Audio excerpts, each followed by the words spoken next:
More RB goodness, Dwain. We have a couple running backs where, again, if you are in those zero RB streets and you need a spot starter to start the year, we got two pretty good ones in. Current Browns RB1 Jerome Ford and Panthers RB1 Chuba Hubbard. Ford looking good because we have Nick Chubb still on the PUP list with that knee injury. And a bit of a surprise, Deontay Foreman was released, leaving Pierre Strong Jr. as the pretty much only other running back we overly care about in Cleveland. And then for Chuba Hubbard, obviously Jonathan Brooks also on the PUP list. Him and Chubb are going to miss at least the first 4 weeks of this season. So thoughts on Ford versus Hubbard and where both of them are going to basically be ranking, for you during the month of September?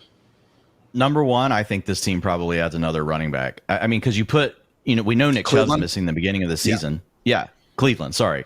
We know Nick Chubb's missing the beginning of the season. You can't just go into the year with two guys. They're probably going to want to have three active on game days. So I'm thinking they're going to still add someone. We'll see who it is. Is it going to be, one of the other backups that got cut yesterday? I mean, obviously that's what they have to pick from, but it could be like a P. Ryan situation. Having said all that, I did move Jerome Ford into the same tier with Chuba Hubbard. As of yesterday, I preferred Chuba Hubbard very easily over Jerome Ford, just because we know once Nick Chubb's back, Ian, they're going to give him the ball. Now, they might still let Jerome Ford have some of the carries. I think they will. But Nick Chubb's earned that. Like, Nick Chubb has been such a good player. Like, the Browns, like, he's been loyal to them. Like, he's taking contract cuts. Like, he's going to get the ball when he's back. We don't know for sure, as much as we love Jonathan Brooks. And we do. And we're saying we want to be drafting Jonathan Brooks. He doesn't have that. He's not proven like that. Like, so there would be a chance that Chuba Hubbard could really just continue to force more of a timeshare. And there's also a chance that Chuba Hubbard's just playing well enough that, Jonathan Brooks, they're like, we're just going to kind of ease you in. So I just feel like with Nick Chubb, there's more likelihood like that, they're just going to be like, okay, once he's back, we really have to change Jerome Ford's role. The other thing is, I do like the Browns offensive line. We know the Carolina Panthers also upgraded theirs. You had Damian Lewis, you had Robert Hunt over from the Miami Dolphins. So they spent up to go, beef up their interior of their offensive line. Canales has already been on the record saying, hey, I can't wait to show you guys how stubborn I am at running the football. So we know it's going to be a big part of what they do as well. But I do give the slight lean to Ford. I think the bigger picture here, though, Ian, is what you mentioned to start. If you somehow start with a zero running back build or a hero running back build and you keep sitting there in the dead zone, you're like, I don't like these running backs. And you keep piling on receivers. You get an elite tight end. You get a really good quarterback. And now you get to, round 8 or 9 and you start adding just upside guys. Maybe you add in round 8, you add Jonathan Brooks. And in round 9, you add Jalen Wright. And they may not sniff the field in week 1. But if they ever do, they could win your league. Well, now you're like, what am I doing in week 1? This is your tier.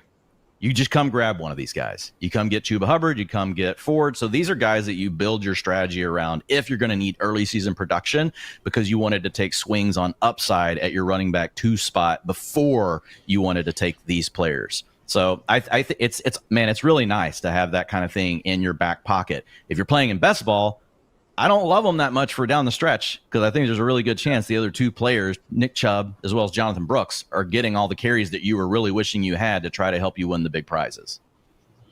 And hey, Ford was helpful last year. I mean, he had the RB5 finish in week 17 against the Jets. He actually had 4 top 10 finishes on the season, but I am with you, Dwain, because right now it literally is just Ford and Strong on the final roster for the Browns, and very rare to see NFL teams only suit up 2 running backs on game day. So maybe it could be yet another late August reunion with one Kareem Hunt. Led them with 11 carries inside the 5-yard line last year. Ford only had 4 such goal line carries. Pierre Strong Jr. had 2. So with Strong, double-digit touches in just 1 game last year, 6 or fewer in all but 3. Not expecting much standalone value there. Again, keep an eye out on the Browns, the Chargers, the Cowboys, a couple of these backfields, because it certainly doesn't seem like the overall running back market is done figuring itself out. But I know that's one of our conversation topics for tomorrow, Dwain, going through again some of the biggest battleground backfields to get to. So make sure you guys tune back in for that one.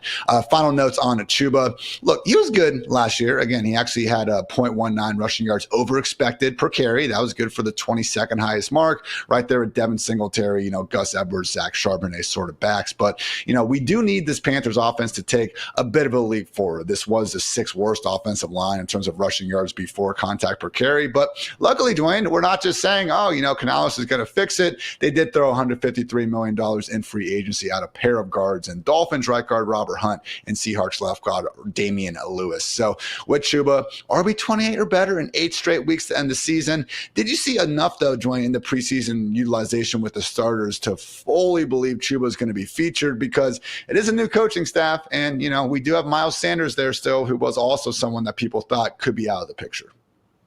Well, Canales, he rode Rachaad White, who wasn't very efficient. So I feel like there's really a good chance that Chuba is going to be a 65% snap guy right out of the gate in week 1. Now, to your point, it is a new coaching staff, and last year the coaching staff soured on Miles Sanders despite the fact that they gave him a bunch of money. Well, this coaching staff is not attached to, that decision. So they could play Miles Sanders theoretically more than what we're anticipating. I will say I think Sanders also becomes a late round pick. If you were in a 20-round draft, like 12-team league, he becomes another one of those names like what we just talked about a second ago that you could, take. Honestly, I'd probably take him over Emmanuel Wilson. Like I would probably take Miles Sanders over him. Tomato. Maybe I'm just clinging on to like a few good highlights that we've seen in Miles Sanders' career at this point. But yeah, I do think that Chuba's going to be in a really good spot coming out of week 1.